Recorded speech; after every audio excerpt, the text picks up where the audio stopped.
A paz e a graça de nosso Senhor Jesus Cristo sejam sobre vossas vidas. Você sabe o que gera divisão na igreja, no trabalho e até mesmo dentro do teu lar? De forma bem clara, sucinta, a divisão são duas visões, ou seja, uma pessoa tem um conceito e você tem outro. Mas quando nós estamos divergentes com relação a opiniões, com relação a decisões, com relação a propósito, o que nós podemos fazer? Qual é a tua base de vida? A minha base de vida, para quem não me conhece, é a palavra do Senhor, é a palavra de Deus. Então, quem rege e quem governa a minha vida é a palavra de Deus. E todas as vezes que eu entro em confronto, seja no meu lar, seja no meu trabalho, ou até mesmo na vida comum cristã, para quem não sabe, eu congrego com diversas denominações, tenho comunhão com diversas lideranças de diversas congregações, não concordo com tudo que ouço, com tudo que vejo, mas respeito a autoridade eclesiástica de cada denominação, ou seja, quando eu estou congregando com algum irmão e nessa congregação é pregado algo que eu não concordo, eu humildemente me calo. Eu posso não compactuar, mas isso não significa que eu tenha que desrespeitar.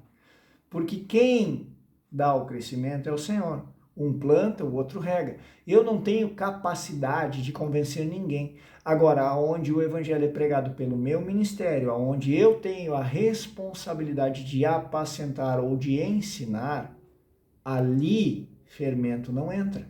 Ou pelo menos, se eu estiver plantando fermento, que o Espírito Santo de Deus levante um servo do Senhor que me mostre à luz da palavra de Deus que eu estou equivocado. E eu humildemente, ou pelo menos devo ser humilde, de reconhecer que errei. A maior prova de humildade, na minha opinião agora, trazendo essa reflexão para vocês, é de Pedro sendo repreendido pelo apóstolo Paulo, onde Pedro temeu estar comendo e estar convivendo, tendo comunhão com pessoas gentias, pessoas pagãs.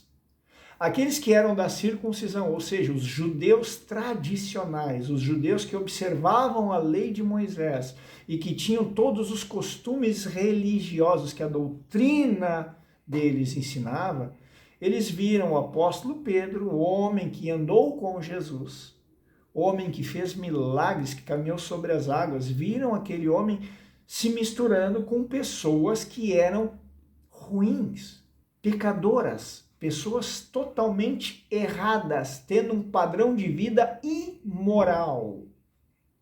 E eu não tiro a razão desses judeus, porque quantas vezes eu e você, nós vimos uma pessoa que tem uma função de liderança, por exemplo, na casa de um agiota, um exemplo. Na casa de uma mulher que nós sabemos que ganha vida com a prostituição. Na casa de uma pessoa que tem fornicado, adulterado, defraudado, roubado, eu não sei. Eu estou citando exemplos para que você entenda. E nós julgamos a liderança por estar comendo com pecadores. Mas eu não sei o que aquela pessoa foi fazer lá. Se ela estiver fazendo algo errado, é entre ela e Cristo. O dono da igreja é Jesus quem vai julgá-la, não eu. Eu não sou ninguém.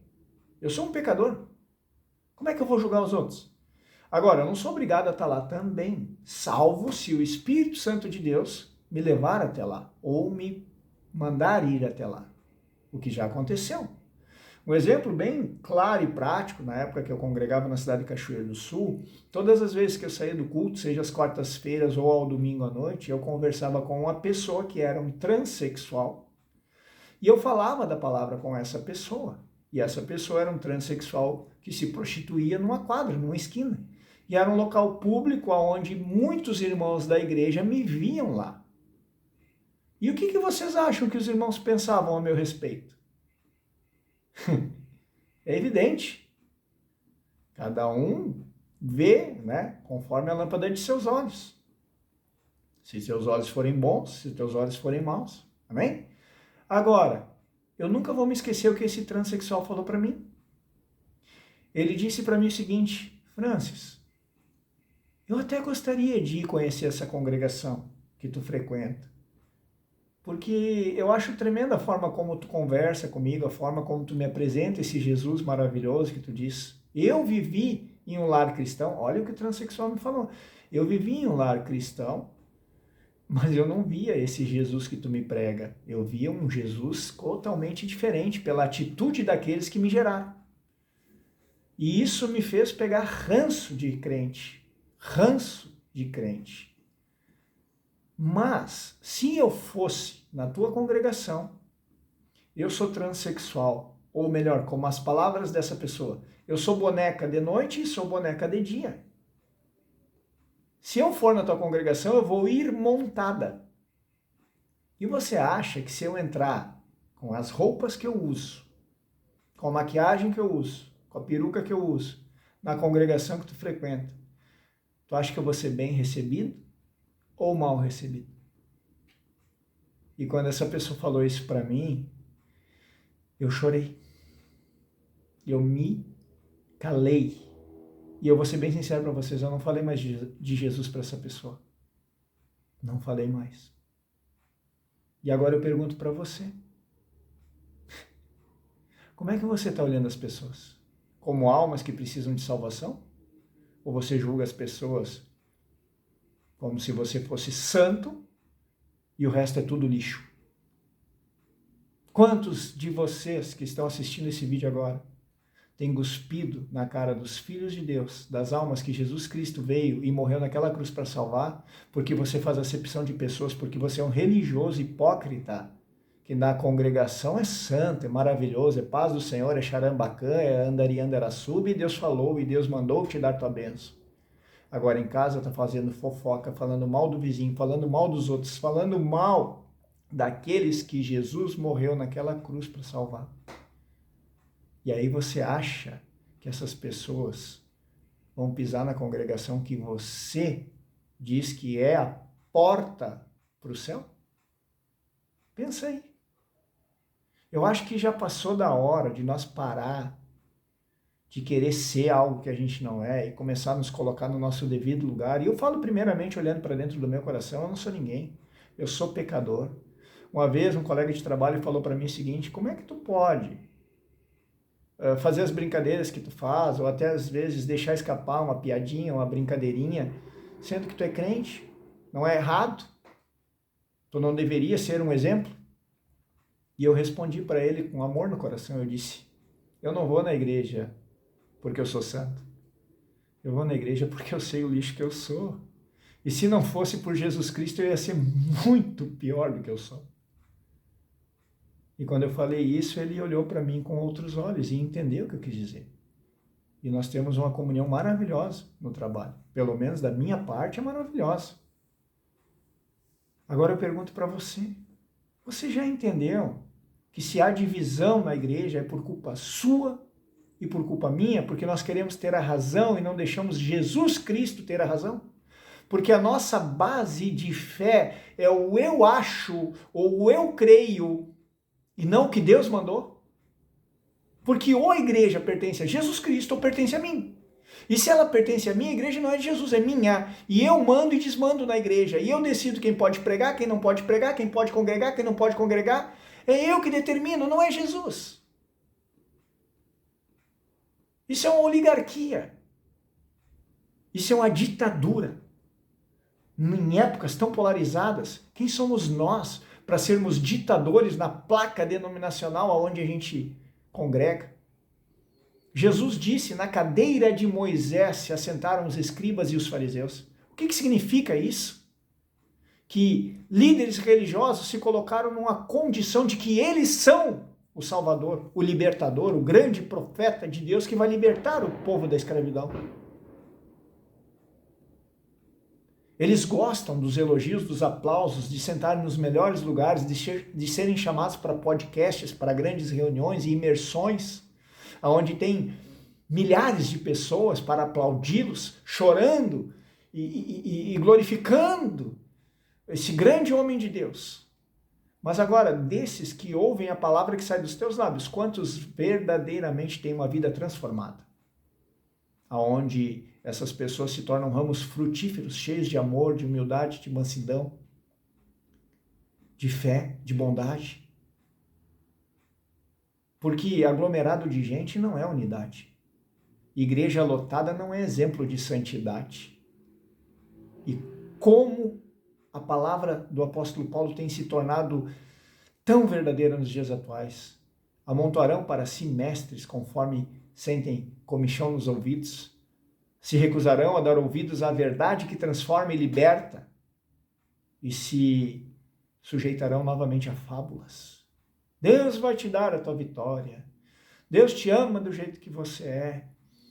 Que Deus já pagou na cruz, Jesus já pagou na cruz pelos teus pecados, você não precisa mais sofrer. Boa sorte quando ele voltar. Porque Jesus disse, o meu Pai é glorificado quando vocês dão frutos. O meu Pai é glorificado quando vocês são exemplo daquilo que falam. E não quando vocês estão na igreja com o microfone na mão. A divisão acontece porque Satanás está dentro da igreja, cheio de conhecimento do bem e do mal, mais a letra teológica misturada, cheio de fermento, e quer ser, ter e sentir, usando você de marionete fantoche. Porque quando Deus levanta um profeta, quando Deus levanta um apóstolo, um pastor, um mestre e um evangelista, e essa pessoa começa a ser usada com poder e autoridade, o que você faz? Você tenta calá-la. Você tenta silenciá-la, porque ela está sendo amada pelas pessoas e você está perdendo o teu fã-clube. Não é assim? Você quer o mérito, você quer a glória, você quer os elogios e os aplausos porque você não é discípulo, você é fariseu. Um discípulo não está preocupado com a adoração humana, um discípulo só está preocupado com uma coisa. A serpente que habita na minha carne está crucificada, ou está ativa, se manifestando, cheia de conhecimento do bem e do mal e justiça própria, cheia da razão, se achando o sinete da perfeição, o querubim da guarda ungido, aquele que se assentará no trono de Deus. A promessa de sentar no trono de Deus não é antes da crucificação, é depois. O grão de trigo, se caindo no solo, não morrer, vai ficar sozinho. Mas se ele morrer, vai produzir muito fruto. Moisés nunca precisou defender sua autoridade profética. Davi nunca precisou provar para o mundo que ele já era ungido rei por Samuel. Pelo contrário, ele ainda se humilhou, tocando harpa para um rei deposto, que tentou assassinar ele 2 vezes com uma lança. E quando ele teve a oportunidade de matar esse rei, ele disse, ai de mim se eu tocar no ungido do Senhor. E você é assim? Ou na primeira a oportunidade que a tua liderança tropeça, você já sai fazendo fofoca e falando mal dela para todo mundo. Você é um reparador de brechas ou você é um expositor de brechas? Você sabe chamar o teu irmão à parte no secreto e dizer, irmão, eu creio que o irmão está tropeçando aqui, aqui e ali. Ou você fica torcendo para que as lideranças tropecem e pequem para que você possa falar mal delas para todo mundo e você pegar o lugar delas? Isso é divisão, isso é satânico, isso é demoníaco. E é por isso que o corpo de Cristo hoje é dividido em placa denominacional, em doutrina, em liturgia, em hermenêutica, em rituais. E todo mundo quer o microfone, mas quem quer sentar e ouvir? Nós temos 2 ouvidos, mas uma só boca. E a palavra diz, todo homem seja pronto para ouvir, tardio para falar e tardio para se irar. Quem pratica? Todos nós queremos os aplausos, a vitrine, mas quem de nós quer servir a Deus em espírito e em verdade? A palavra é clara quando diz é um só espírito. E se eu ando no espírito e você também anda no espírito, nós deveríamos ter comunhão. E se nós não temos comunhão, é porque um de nós, ou talvez nós 2, ainda estamos na carne e na religião morna. E o morno será vomitado. Pense nisso. Compartilhe esse vídeo com quem precisa ouvir. E que Deus abençoe a todos vós.